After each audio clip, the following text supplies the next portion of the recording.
Okay, sorry for that slight delay there. I'm guessing I'm just getting through and connecting with the two different platforms. We've had some tech issues this morning, so we want to do a little bit of housekeeping, and I want to start to welcome people in, maybe taking them a moment to join. Okay, welcome, welcome. We have one person in, hopefully more maybe trickling in. I'm concerned. It occurred to me I sent an update about the glitch happening with our studio audience feature, which I was so excited to employ. I'll need to follow up with my service provider, but I also need to delete this other link, the live audience link from the calendar invite, because maybe people are using that.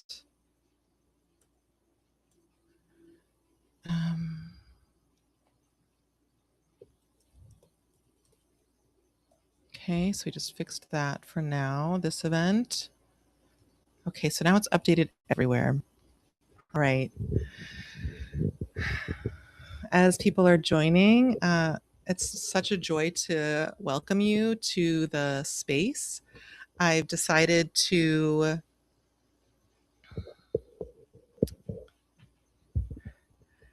sorry, I lost my train of thought. Something happened on my screen. I've decided to go ahead with these live sessions and not do a ton of marketing, but just begin to go live and offer this value in an accessible, immediately available format. And then also we'll make it more available in a longer term way in the coming days and weeks. Noticing I got some frizz going on in the background here. I'm curious how you are arriving to this session. Feel free to check in with yourself. This is an important element of energetic and emotional agility. How are you arriving? I am currently quite tired, still recovering from an amazing family reunion. My hair is going to drive me crazy, so I need to try to fix it. And I'm both very excited and in great spirits, and didn't get much sleep last night because I was getting big downloads around how I want to employ Joyous Justice's updated strategy in the coming days and weeks, in addition to these live sessions. So this is an active practice in me moving through some of my fear and vulnerability, and also leaning into some of my expertise and natural talent and strength of presenting and facilitating, which I often prepare for, but have the, look at that, almost perfectly centered that flower, being quite fluent in some of these concepts and principles. So teaching from this place of knowing and expertise on the fly. All right. Welcome. If you are joining the session, it's so great to have you. Feel free to write in the chat where you're calling in from and how you're doing so far. We're going to dive in a moment.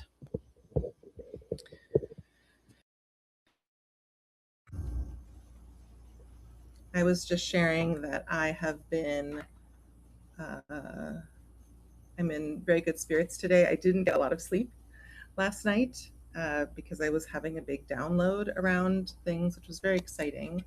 And I worked on that from 4:30 until just after 9, at which point I began doing some final prep for our session today. So I'm really glad to have those of you who can come. As someone who is quite intuitive, I really can begin to feel your energy and presence, even though I can't see you.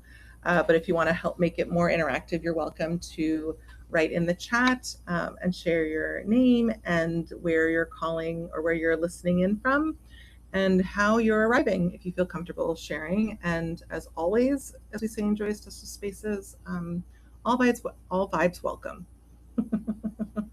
All vibes welcome. So I'm really excited to talk about this subject today because it's something that is not widely known and is extremely practical and helpful in the context of liberatory and adaptive change work.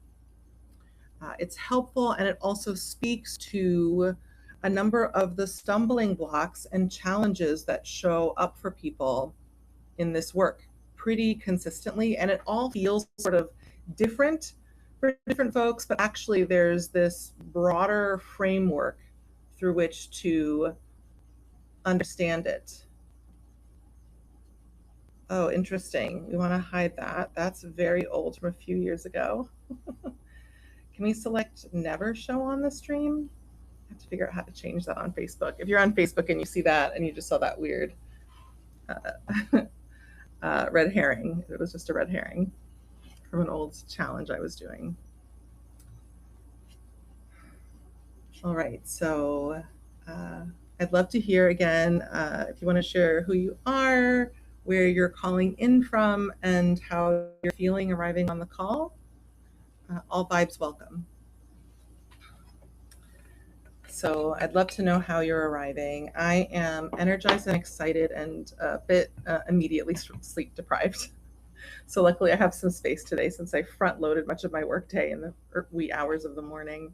I reminded myself of when I was working on my thesis. There's something about a certain state I can get into when I'm in heavy creation mode, where at times it comes to me in my sleep or I channel different things and I just need to get up and let the inspiration flow. So feel free to also write in the chat #live if you're watching it live, or if you catch this replay. While I keep it up for a limited amount of time before I take it down, feel free to write #replay to let us know. And today I'm going to teach you about the liberatory consciousness model, which is a framework, and I'm going to teach you there's a basic or a really exceptional framework that Professor Emeritus Barbara Love created. And also there's not a lot online about it. So some people may be aware of it, but they don't necessarily know some of the deeper nuances and mechanics of it, that when you understand this, it is incredibly helpful for your liberation and social justice leadership. Okay. So let's see here. Let's start to move in here. So often when people engage individually with people and organizations and groups, it could be congregations, organizations, cities, various people, when they work to engage in addressing a complex issue that is often, but not necessarily always, tied to systemic oppression, but usually in some way it is, but it could be another adaptive challenge. An adaptive challenge off the cuff being one, let me talk about its opposite. Essentially its opposite, or its counter, which is a practical challenge. So frequently people try to solve adaptive challenges, and most forms of systemic oppression are a variant of adaptive challenges, where they are complex and multifaceted and often evolving and can be addressed, but it's not like a linear 1, 2, 3 quick fix, like fixing a watch or repairing a car as a mechanic would, which takes a lot of skill and knowledge, but is a finite set of knowledge. Thank you so much, Holding Spaces Collective. I'm so glad you're here. Welcome. And it's a finite set of knowledge. The example that's given in the classic book on adaptive leadership is the difference between a car breaking down and needing to take it to a repairman versus a repair person, a mechanic, versus you have an elder in your family who it's really debatable whether they should be driving or not anymore. And there's a practical element of that, of like they may potentially just need more support or to not be driving anymore, but there's some adaptive and more complex, and this is a simpler version of it, but still a meaningful one, but there may be some other dynamics around their identity and sovereignty. And there are other variables beyond just the simple fact of whether or not it's safe for them to drive. Is their vision and motor muscle access and acuity where it needs to be? There's also these nonlinear, harder to measure, impactful elements around identity, understanding of self, access to community, a range of different variables, right? So when people often go to address these things, they often sense if it's, well, sometimes they do and don't, that say it's like a form of oppression. And I will start defining oppression tomorrow, but I wanted to start with more of the exciting stuff today. So we'll get into more of the specifics of oppression, but very briefly, so we have some context. How I understand oppression is not just hatred or people being unkind, although that often is a feature of oppression. Oppression at its root is about the systemic dehumanization and subjugation of groups of people based around an element of their identity or circumstance that is continual and over time, as in for years and often generations and hundreds of years, and can adapt in different ways, but consistently is about a structural system of power that operates at different levels, more so than one person being bigoted toward another person, although that can be a feature of oppression.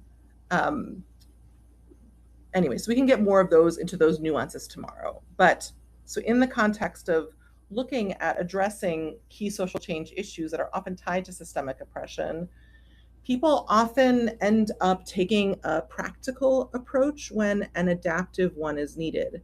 And not just any adaptive one, a framework that, again, Professor Barbara Love has developed and coined as the liberatory consciousness model.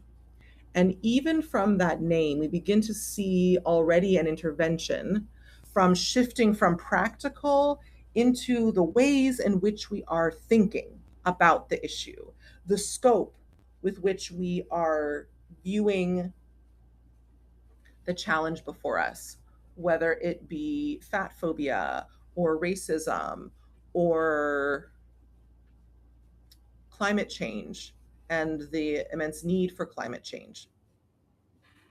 Also, if y'all have questions that arise, feel free to put them in the chat. I'm trying to move at a reasonable pace and giving different examples. And also, if you're listening in real time and you're like, I get what you're saying, let's feel free to move on to the next piece or the next chunk. Feel free to let me know that. And I can't be like, like this would eventually be like a video where you can speed forward, but if you're like, okay, can you speed ahead? But I'd say a little bit in case other people who are listening to this later need it. But feel free to give me that feedback at times. Hopefully it doesn't weird you out too much, or hopefully it might delight you. I can often kind of feel into the space and kind of track the energy. But if there's some point where I'm not tracking, if I'm in flow with y'all, just let me know. Okay. So yes. Okay. Are there other ways that I can build this up and build a little bit more foundation here? So basically how this commonly plays out, but this isn't the only way, is a person or an organization goes to work on an issue. And hey, hi Shoshi, welcome to the live.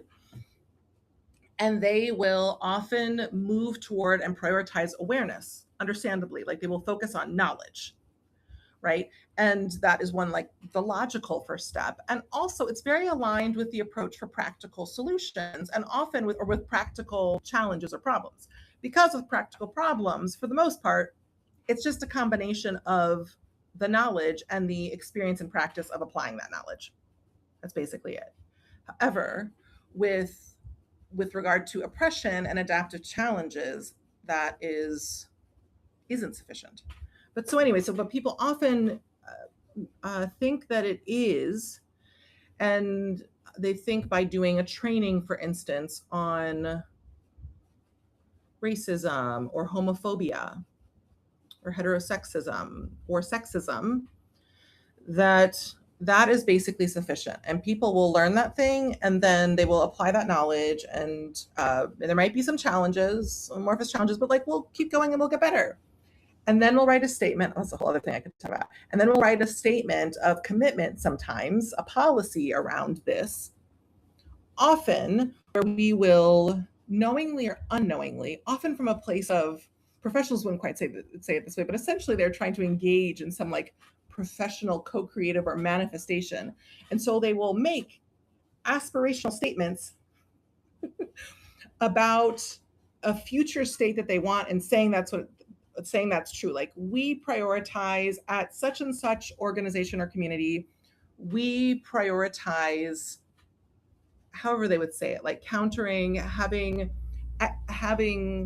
gender equity, gender and racial equity, and ability and disability justice as a part of our core ethos, right? And they may say more things than that, or they may just choose one. The organizations often debate this, maybe a little less so now with the current administration and the way folks are getting targeted. And then they in part because of this dynamic that comes out of, and this might be a little spicy for some, perhaps not because of the audience I draw, but comes out of dynamics from Christian hegemony, and not only Christian hegemony, but that's a key facet. And very briefly here, Christianity has been used in the context of oppression to be in service of oppression. I believe overall that most religions are actually relatively neutral, but they have been leveraged in various contexts in service of healing and or in service of oppression, and at times extreme oppression. And starting in the European theater for hundreds of years, there is a long history of Christianity being, and a number of the core tenets of it being leveraged in service of systemic oppression related to class and the economy, related to race, related to gender, among other things. And one of the core features of that is the good bad binary.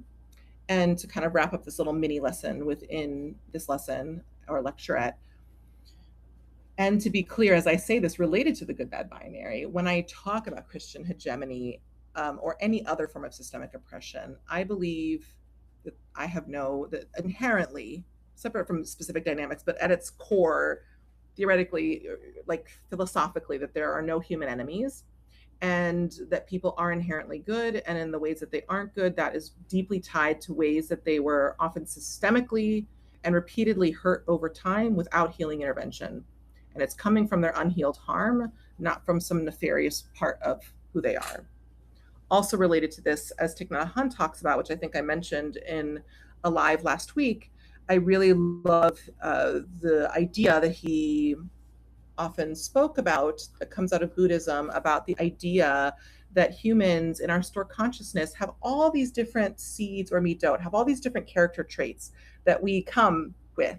And the ones that we nurture are the ones that evolve. And to me, essentially, it's a bit like that with different religions. And unfortunately, given the pervasiveness of systemic oppression, various cultures and religions have been a vehicle through which sexism has been, especially sexism, but systemic oppression, sexism being one of those forms, has been further disseminated and indoctrinated and conditioned into people.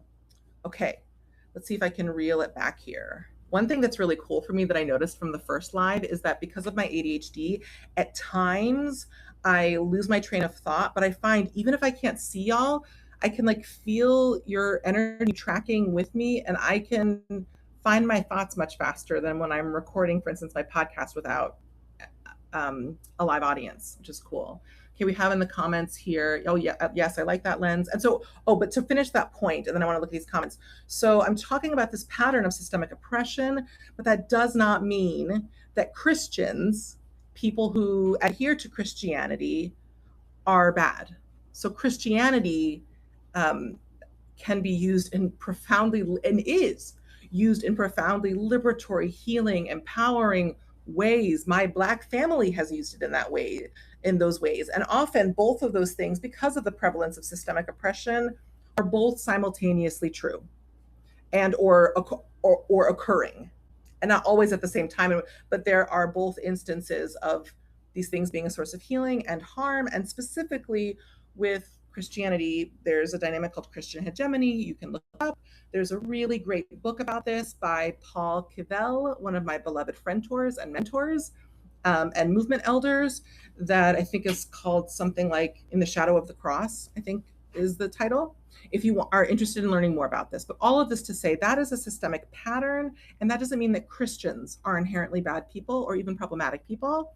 They may have been more gotten deeper exposure to some of these problematic patterns, but that doesn't mean, as you can visit the video that I did on Friday where I talked about and distinguished very distinctively, even as we experience them as overlapping, the distinction between the distinction between people and patterns. Okay. All right. So some people are writing some really, seemingly, I'm assuming, really interesting things here. So yes, naming aspirations as an arrived state. Yes, this is totally a thing, and it's really problematic. And I could do a whole other video about this, but often when I train my clients, because I haven't heard anybody else talking about this, because I'm like, when you make these statements, please do not use aspirational language. You can state aspirations as aspirations, and also then make it clear as much as you can where y'all are in the process, and also either in that statement and or in a collectively understood and known way, process, procedure, have a plan in place for when, not if, you will fall out of alignment with that aspiration. Because the terrain we are navigating is that complex, the conditioning is that deep, and frequently, because of this good bad binary, thanks Christian hegemony, people are set up to have unrealistic expectations and also hold themselves to an unrealistic standard in order to be good. But in the joyous justice world and in various other liberatory, wise, social justice and liberation spaces, and I say wise explicitly because I'm referring to some of the elders like Professor Barbara Love, who have been doing this liberation work, who have not only been extremely educated about it, but have been doing this work with hundreds and thousands of people for decades. And this kind of wisdom, not that I have it all, but I've been fortunate to receive a lot of it. And so I want to begin sharing more of this because it adds some nuance and softness and flexibility in a way that doesn't compromise on the rigor, but recognizes the complexity and the adaptive challenge nature of these situations we're navigating. Yeah, helpful distinction, positive reframe versus criticism of inauthenticity. Yeah, thank you. Yeah, is that I think people genuinely are striving for that and want to align with that. And in part because of their conditioning around certain oppressor patterns they have. And as I'll get into tomorrow, we all have oppressed and oppressor patterns, all of us do, in different ways, more or less. And also those patterns will change depending upon our status over the course of our lives in different ways. So it's not like there's just one, like a person who's just solely unoppressed, like we all, and we all started out, again, as I mentioned on Friday, as oppressed as young people in a society that still to this day, young people's oppression is one of the most violent and uninterrupted forms of oppression that heavily influences our conditioning, but that doesn't mean we are limited and that we can't reemerge from that oppression and harm. So, this is so much juicier than I planned it to be. Okay, let's see this other comment here. This is so important for me to hear right now. Excellent, especially because it is in my nature to love humans. Yeah, and we totally get to love humans and also set healthy boundaries in certain ways because humans are amazing, and our target and hate needs to be towards the oppression. And as I did yesterday, time for a revisit of the parlor trick for context. This is helpful for me to notice as I'm doing this, that at times I might do a little bit of reframes and build and layer stuff. I learned this from Barbara Love. She's not the only person from whom I've learned, but also she's a leader who just took my analysis after I got a degree in this to just a whole other lens in terms of both depth as well as practicality and access. So the way she describes it is like this, right? Is like when we are young, we are pretty clear for much of our childhood. Most of us have blocked this out, but if you are in a collective and or otherwise responsibly resourced space, you can begin to reclaim some of this memory. Most of us throughout a good chunk of our childhood really fought for the sovereignty around our intelligence and our sense that people in the world should be treated better, and to fight for in different ways what we believed in. And often we were crushed in different ways from loved ones around us who in a lot of ways have a lot of great attributes, from people who are problematic, from our schooling, from lots of different things. And it went from it being like this foreign thing to it getting more and more implanted, and it starts to look like it's us, but these are still actually patterns and forms of conditioning that with support we can start to, using the liberatory consciousness model, which I'll just get into in just a moment. I think I've built up enough context a little bit. There's one specific piece I wanted to say that is frequently common in this work, and then we'll just dive in. But with the liberatory consciousness model, you can use this as an individual and then also at organizational and collective levels to start to distinguish and make between the pattern and the confusion and the distortion based in oppression versus our inherent goodness and the beauty of our good intentions, and some of the problematic programming we got that had those intentions have not helpful impact. And as we do this work and as we build a rhythm around it, we can start to notice that we can start to peel this away and notice that it's not actually gutting us. It's not actually requiring us to fragment and break ourselves down. It's actually, to kind of mix metaphors, giving us more flexibility and freedom to move, and also freedom and willingness to be courageous, because we're clear, the more clear we get that the problem isn't us and it is an alien entity that is shrouding over our natural goodness and interconnected nature as a human species that's part of the animal kingdom and the natural world. Anyway, so the key example of the classic way this shows up, but it can show up in lots of other ways, is that an organization takes on a social justice issue and they decide to do some trainings on it and maybe have some discussions about it and then make a plan and go into action. And sometimes that works out well, but often, especially if it's a particularly fraught issue with deep histories of harm, often in varying ways that backfires, in part because of that policy piece that I mentioned that I wasn't planning on talking about, but they set up a set of expectations. So whether, for me, when I've talked about it with my clients in general and in the past, it could be an official policy or it could just be your orientation and mindset to it. But I'm like, either way, whether you officially share this in your team or it's just a set of talking points around understanding how you are framing this, the expectations you set for yourself are extremely important, and they should combine a level of analytical rigor and visionary aspiration with acceptance of precisely where we are developmentally right now on this issue as much as you can. And that's often where outside support or consultants and subject matter experts can be helpful, precisely where we are. Because as I teach in my Grounded and Growing program, there's a direct relationship between aspiration and acceptance. And often people have a problem when they anchor in one or the other, but often what is optimal is to fully engage in acceptance of the facts and then not be stuck there. And from that acceptance, use that to clarify what your aspirations are. So you're fully meeting that issue where it is, and you're not anchored in any denial. And therefore, the aspirations you're aspiring for, so you're not staying stuck there, but there's a relationship there. Because at times people, I'm hopping all over the place, but I hope this is worthwhile and interesting. I want to see, there's another great comment in the chat. Thank you. I will get to that in just a moment. Because often people will either just, like, the most common thing in our society, in part because of that early unhealed harm and also other dynamics, and because people think that systemic oppression is unbeatable, which is not true. And that's part of what I want to be covering in this session. So stay tuned.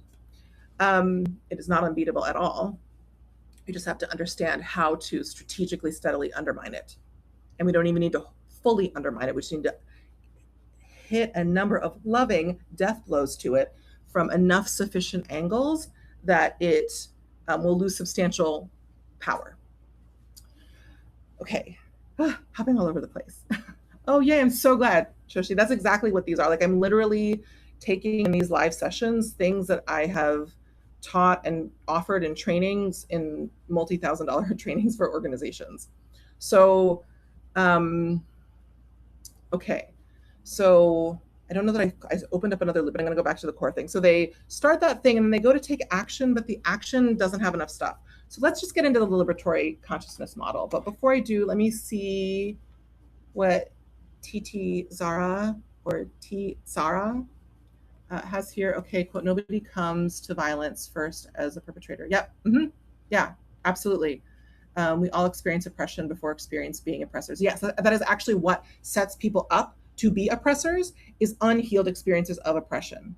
If you look at any oppressor group, virtually always, if not always, they, as a collective or as individuals, for an extended period of time, experienced immense harm and were not given a space to heal. And that is part of the setup for oppressor patterns. So the liberatory consciousness model has since been updated. So fun. And I don't think there's any published version of this yet. So I also, if you are familiar with the liberatory consciousness model, you might not be familiar with the latest 5th component of it, which she has preceded. So the original liberatory consciousness model, and I love it because as I was working with clients a few years ago, I noticed that this was missing. And so when my colleague shared with me after attending a workshop with Barbara Love a couple of years ago that she added this piece, I was like, oh my gosh, I literally was noticing this was missing, but I wasn't sure if I had enough chutzpah to edit to update what Barbara Love had done, just because she's so exceptional. And how and who I aspire to be among other luminaries. Okay, all right. So let's really get into it because I really want to make sure we get to this, and we could spend just as much time on really unpacking this. So the basic framework, so I'm going to teach how Barbara Love has taught it and then add all of my funk and expertise and flair to it and be fairly clear about parts that are clearly Dr. Love's insight, and then what I add with my clients that I found is very helpful in terms of my analysis and their analysis and making progress around adaptive challenges and systemic oppression inside their organization and in their work in the world. So the 4 elements are awareness, analysis, action, and accountability. And at times the action and accountability are in different orders. It might depend on the issue. So I generally prefer, so that's Barbara Love's model. And I've seen different versions of her model where those get flipped. And I'm not sure if that's her or from her and people in her sessions. So you could almost envision those two. One, you could consider those as like co-occurring things. So it's awareness, analysis, co-occurring action, and accountability. And I often like to do accountability and action. That is the order that I recommend. And I envision it within organizations, not that this is always the case. Like I'm currently working with a beloved organizational client that I've been working with for 4 years. And this is not quite what they actually need, a more pervasive model, but for certain issues, like in part because they are taking on racial justice organizing. And so they're a largely, not fully, but a campaign and organizing based organization. So therefore it actually needs to really permeate more of their team for it to be effective. But I often envision it a bit like a teepee or like 2 pyramids, where you can think of it in an organizational context. And then for individuals, it's just like a pathway for us. Oh, and I realized I have it on my whiteboard somewhere. Where's that whiteboard? Oh, so cool. I could get that in a moment if that would be helpful. Let me know in the chat if that would be helpful. So the idea within an organizational context is that most people in the organization would benefit from some really solid awareness. A smaller but still meaningful subset, they need to develop analysis, and I'll explain all these in a moment. And an even smaller subset can be champions of accountability, which the synonym that I use for accountability, because of our carceral culture in America, often people think of accountability in the context of punishment and judgment. I just don't think that's helpful. When I've been working in organizations on different key issues, that's often to me subliminally the orientation that people have, when the orientation I'm coming from is commitment and steadfastness. That, again, back to the point about what I was mentioning about the policies and or orientation, that it's a matter of when, not if, this is going to get hard and tested. And so what are the mechanisms we have in place, which can be common things and often can really be custom depending upon the culture and the context in which you're working, and really tailored to your specific community, congregation, organization, that aligns with your culture or is an adaptive step into the stretch zone, but not, it doesn't need to be fully into stress or way outside of your reach. But what is a step that's just beyond your developmental capacity that is within reach, that you can, so that you can move from strength to strength and build from the existing strength and knowledge that you have on your team, and build this up. So, and then based upon that, then going into action. And what's interesting is you can actually see action as both the internal action and the external action. In this context, I think it's referring to like action out in the world on this issue as an individual in terms of your leadership and activism or professional work, and as an organization in terms of the advocacy, organizing ways that you are moving beyond your team and engaging your membership or constituents and or movements in this work. So let's get into definitions now that you have the overview. And shall I take a moment to look for the whiteboard? Let me see if I can quickly find it by counting to 10 slowly. 1, 2, 3. Where did I put this?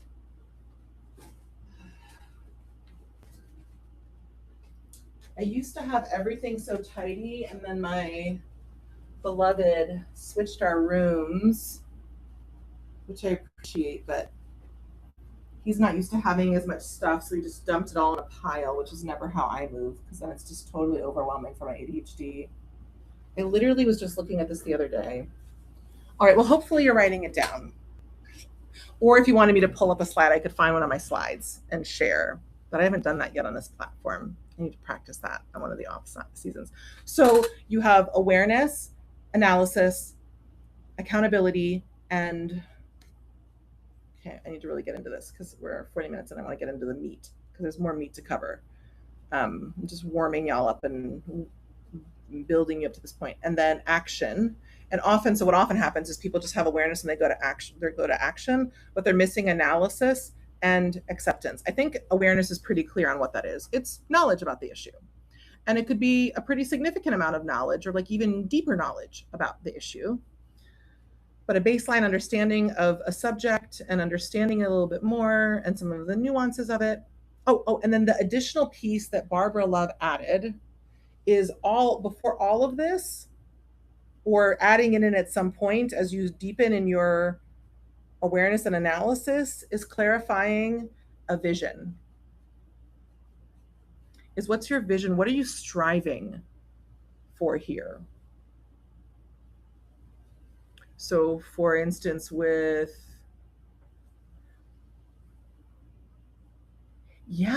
it's interesting. So there's not a lot that I'm aware of where you can read about it. So part of what I'm doing is I'm sharing in a greater depth than what is online. There's one article that if you look up liberatory consciousness model and Barbara Love, you'll find a brief academic article, but it's not very long.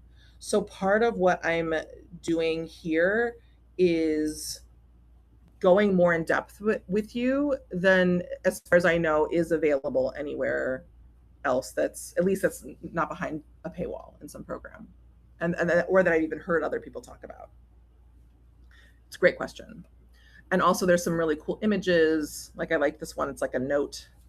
So maybe I can, do you want to take time to try to find that?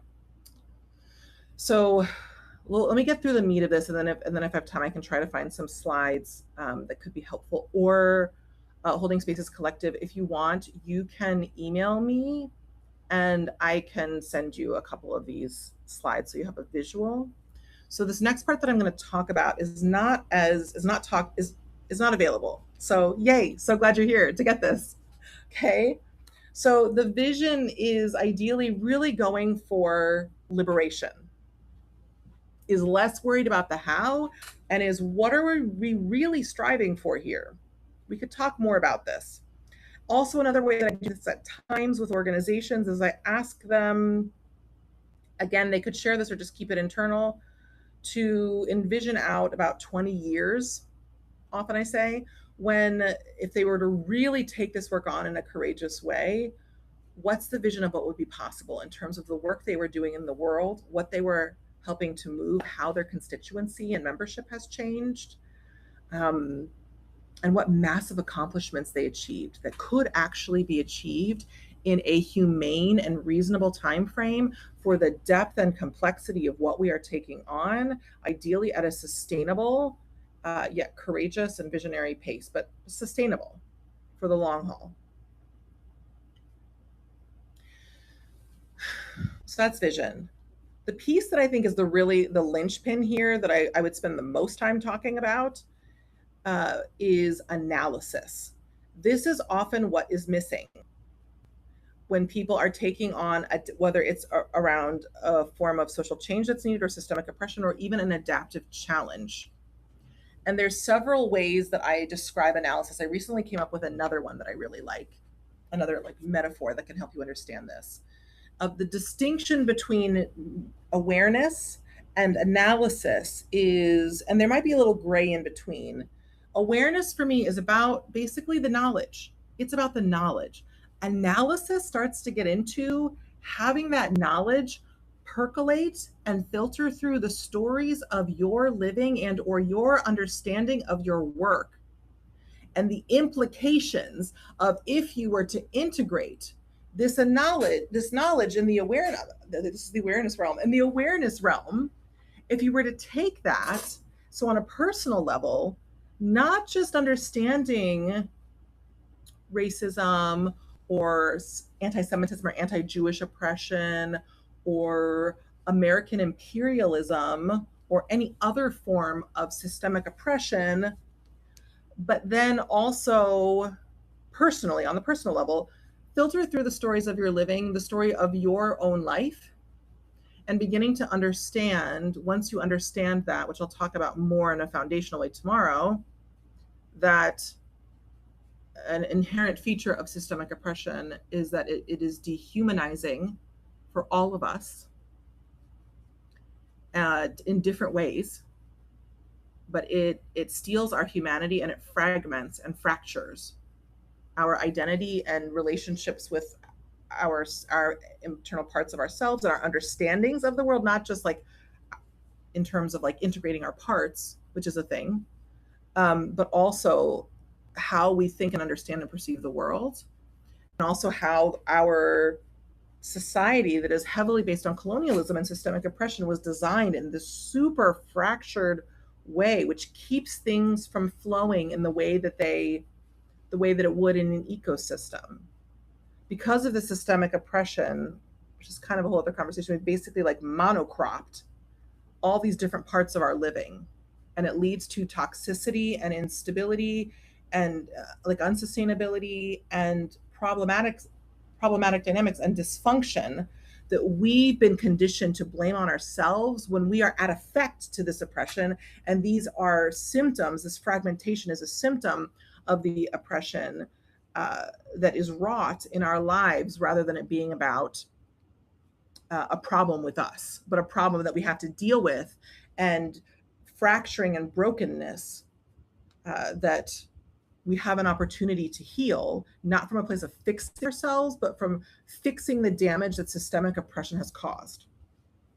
Okay, so back on track. So with the analysis, I think of it as kind of like percolation or so, and also wrestling with the material. So you've heard these different things. Do you agree with it? And basically, to me, on the other side, a sign that you've engaged in some meaningful, not the only one, but one sign that you've engaged in meaningful analysis work, which this is the piece that is often missing along with vision, along with accountability from the frame of compassion and love and interconnection, not brokenness and division and imprisonment and disposability. And then from that foundation, engaging in qualitatively different and more powerful action on the other side of this work. So another way of thinking about this, about the analysis, is wrestling.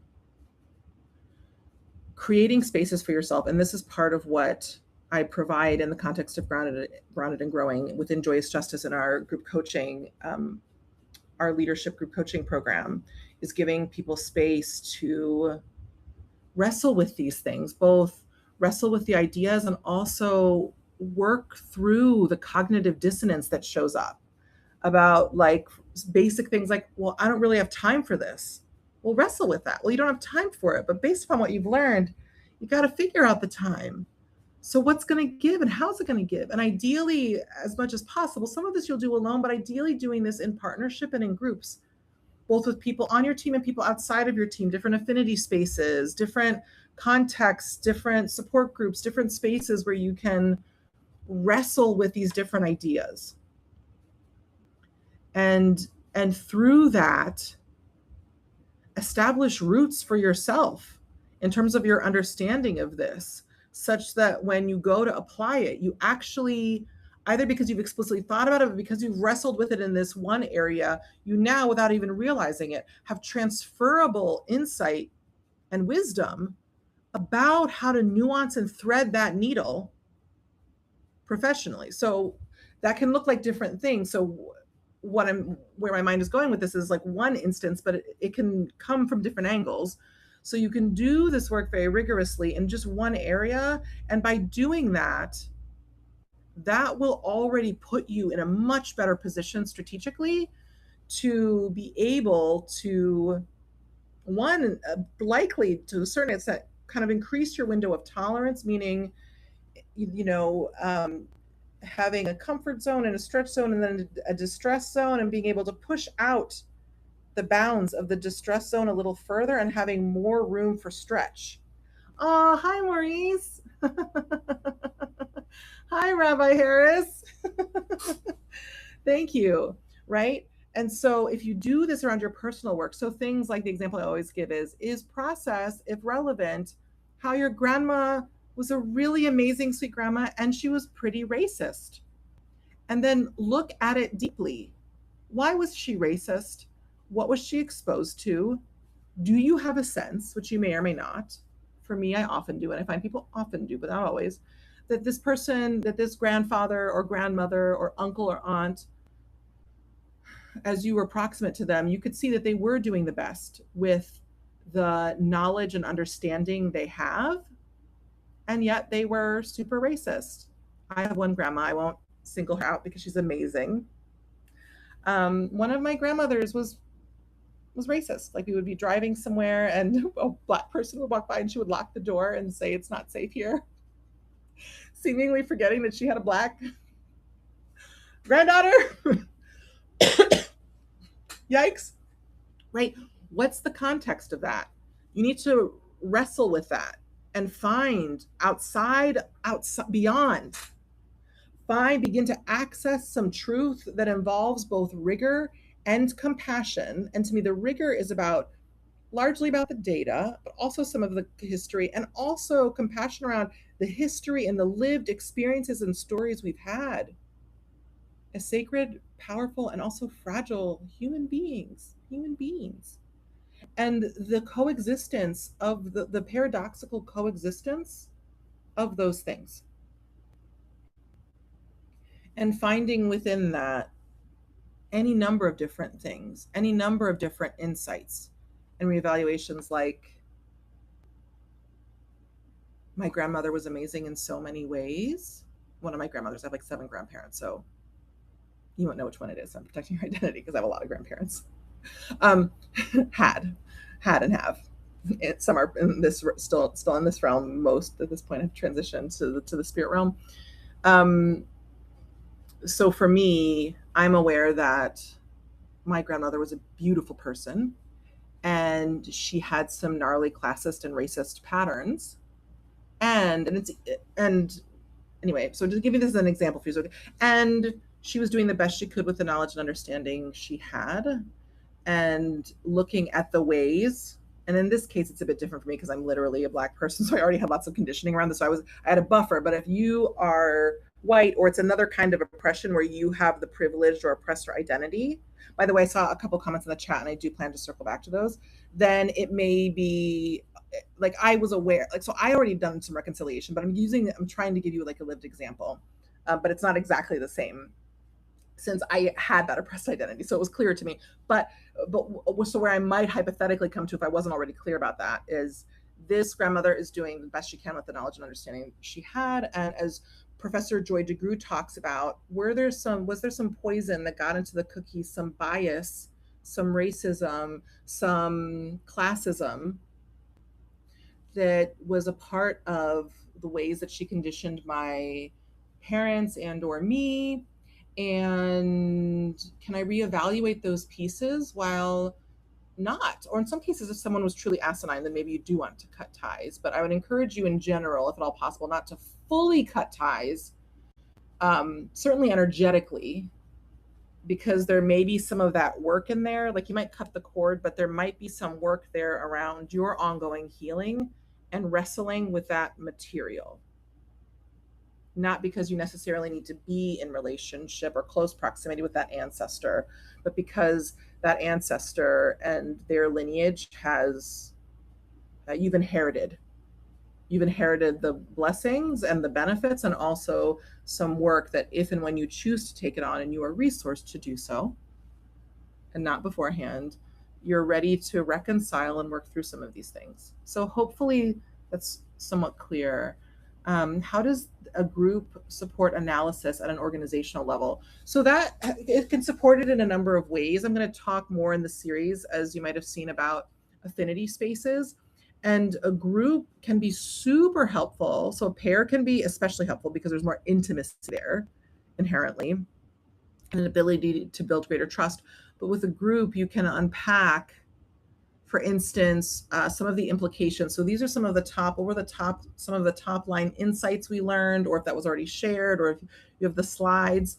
So in what ways, and like you might even give yourself a few sessions which would contradict urgency, but if possible, where you're not actually shifting any plans yet, but you're really just kicking the tires around what the implications are based upon what you learned. Like if you were really to take this knowledge and apply it in the context of your work, how might this look? And it would be great if it's facilitated by somebody on the team or somebody external to the team to say, and like suspend all the practical or how it might be done elements, because some of these things that you're saying what the vision is might end up being part of or what's possible, might end up being part of the vision, the longer term vision. And some of it you may find actually figure out the tendrils of what that begins to look like here, or based upon all of this, okay, this would be like massively disruptive. So what are some of the key priorities? We need to reach for a reliable source to help us figure that out. So unpack it and give yourself time to engage in the wrestling and the chewing on it, the digestion, the metabolizing, the thinking through it, looking at models. Are there models for us and other organizations who have done this? Is there somebody on a similar team at another org who could share part of what their process looked like? What were some of the strengths of it? And in retrospect, what were some of the places where they sold themselves short and they could have gone for some bigger challenges?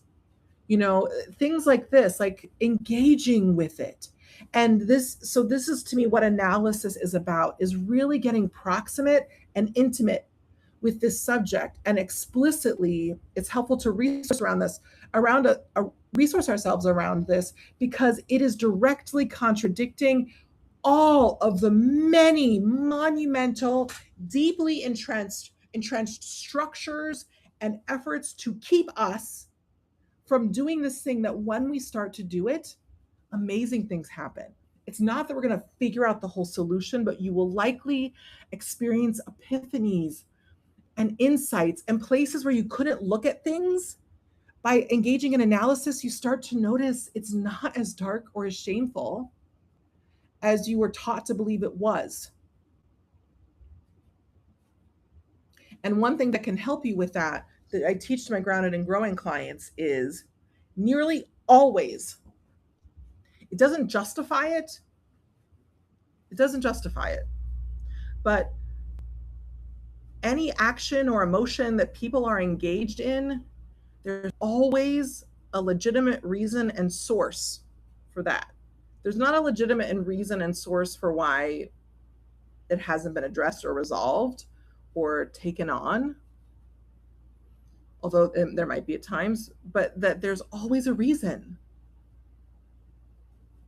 We've been conditioned that time heals all wounds. Like we've heard it in so many movies. It's like such an extension, a seemingly benign or beautiful extension of systemic oppression. Time heals nothing. Time is a social construct. It is benign. Time heals and does nothing. Healing can heal all wounds and does.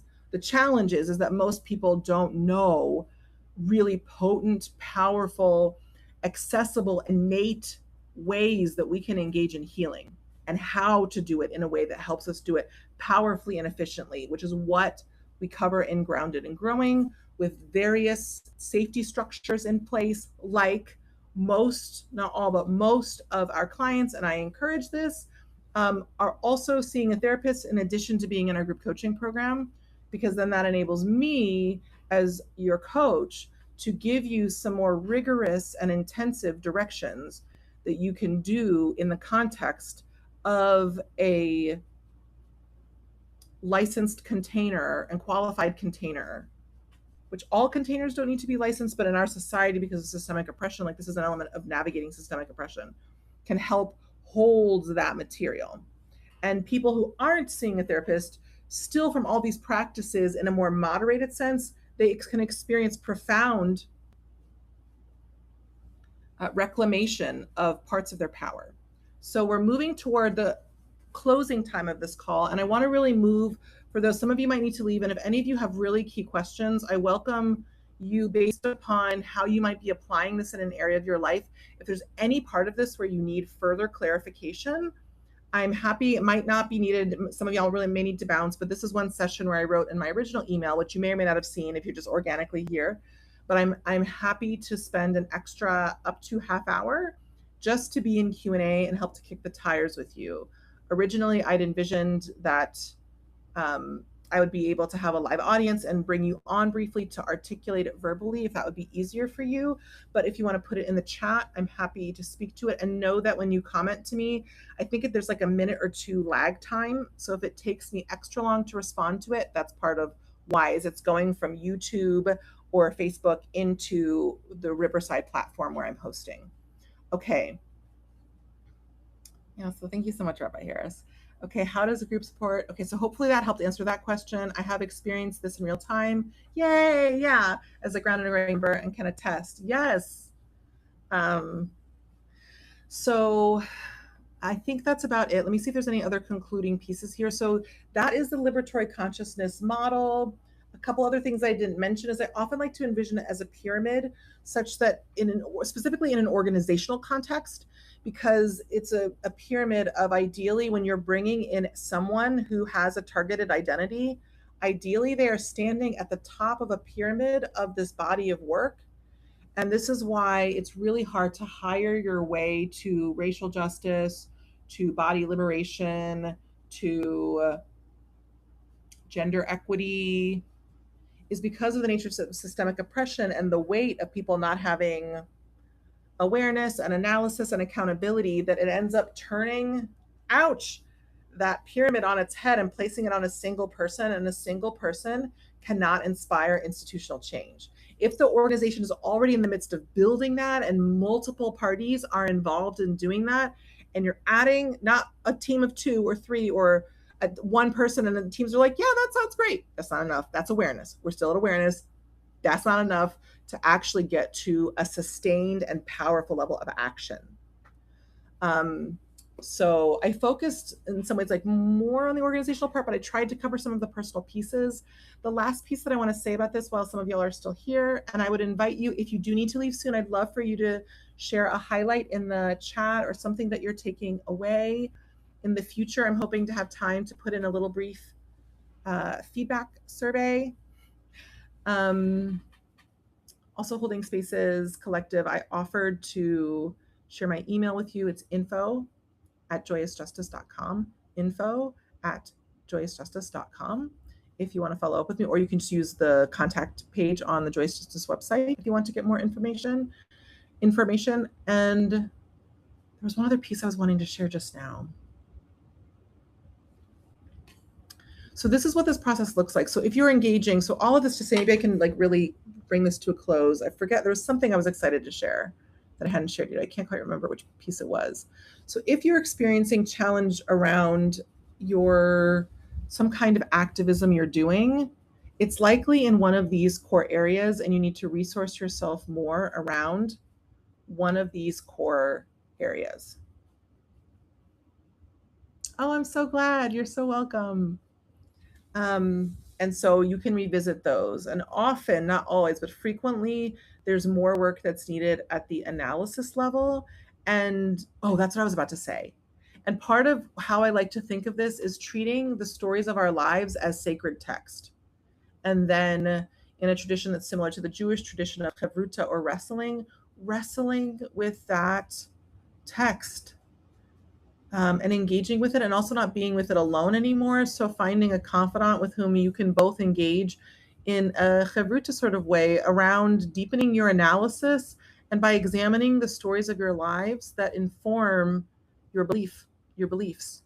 And by going back and reinterrogating with your present moment awareness, and also giving yourself space to feel and honor what comes up, you will be truly surprised by the expanded access to insight and greater attention you will gain. My highlight was learning about the liberatory consciousness model and Dr. Barbara Love. Oh, you weren't aware of it before? Yeah, I guess because I mostly teach it. I've taught it in my with my racial justice organizational clients and in Racial Justice Launchpad, but I haven't explicitly taught it in Grounded and Growing. That's good to know, Shoshi. Maybe I can do that for a live class in the session at some point. It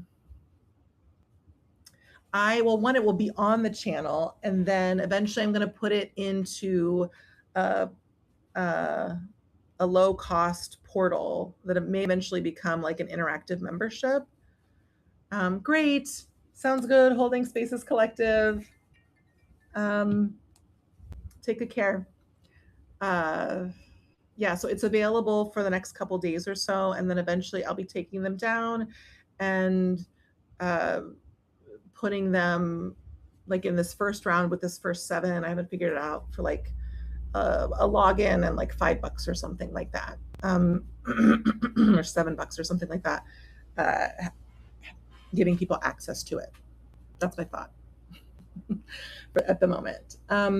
So yeah, are there any final questions? Maybe you're drafting some of them now, or maybe you put them in.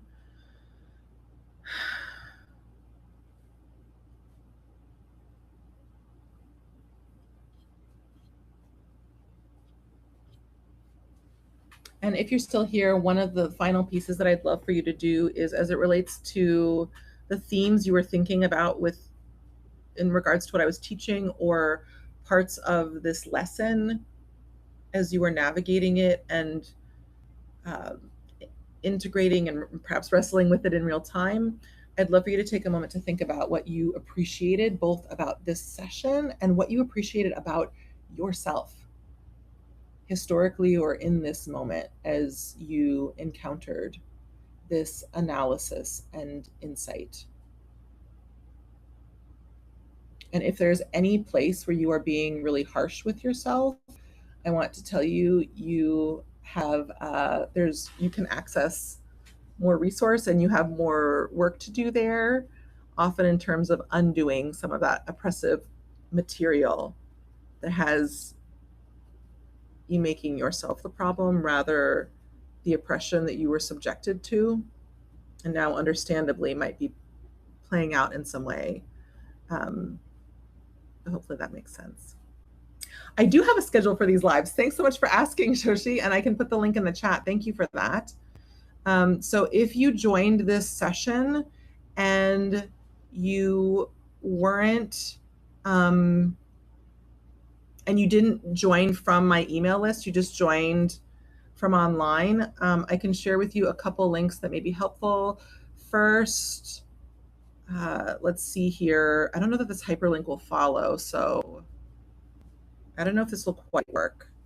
Oh, maybe I need to copy the link. Yeah, let me do that. Copy. Did that work? I think I just copied the thing. Copy link address. Here you go.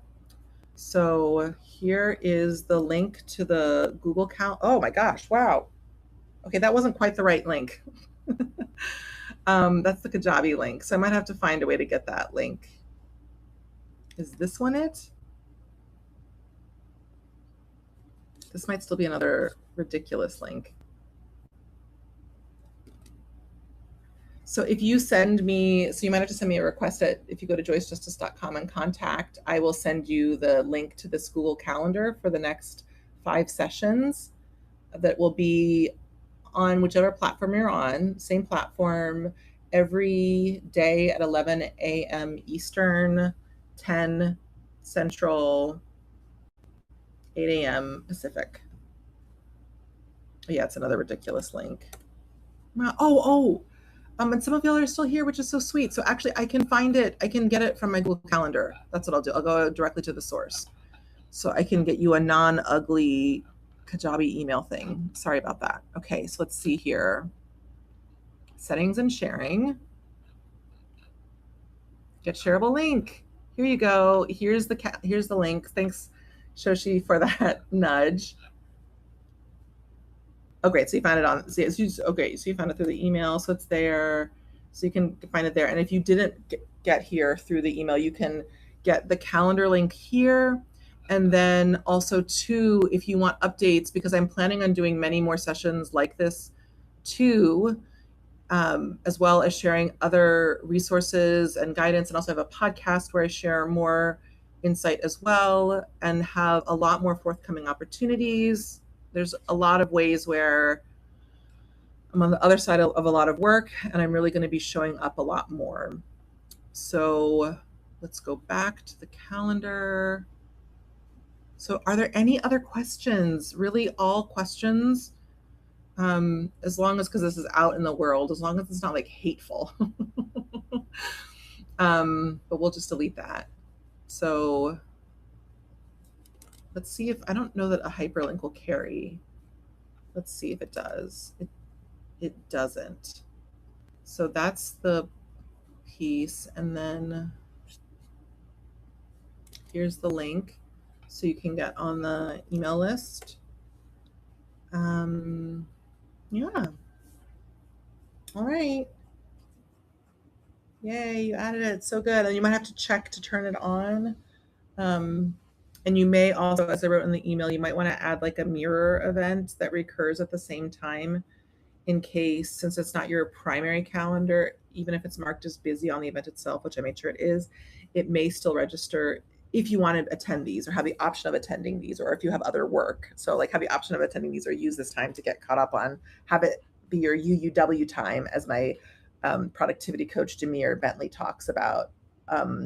Unplanned, unwanted work time of often ideally we should have an hour each day of cushion, so that because things will inevitably shift, you know, we plan, humans plan, the divine laughs.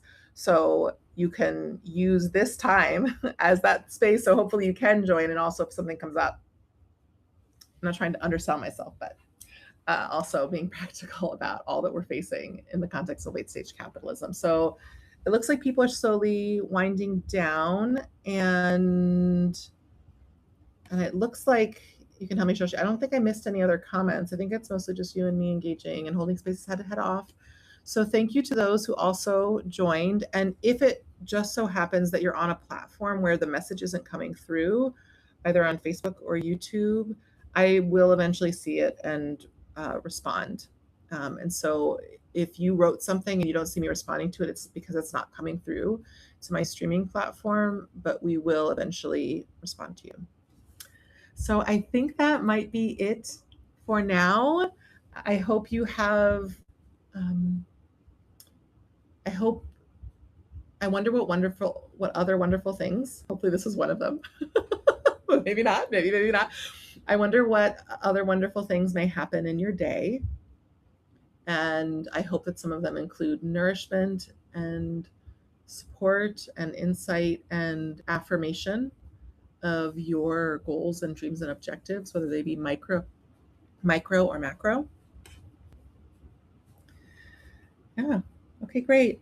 All right. So take good care, y'all. And thank you so much for joining. And we will be back tomorrow for another session about going over systemic, who does oppression really hurt and how.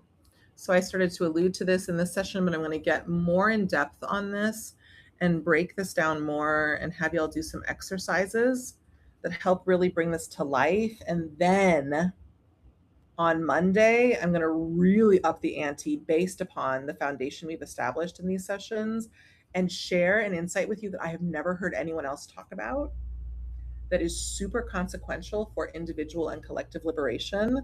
And I am so excited to share it with y'all. So hopefully you will be able to join us. Thank you so much for being here, and I wish you all the best. Bye for now.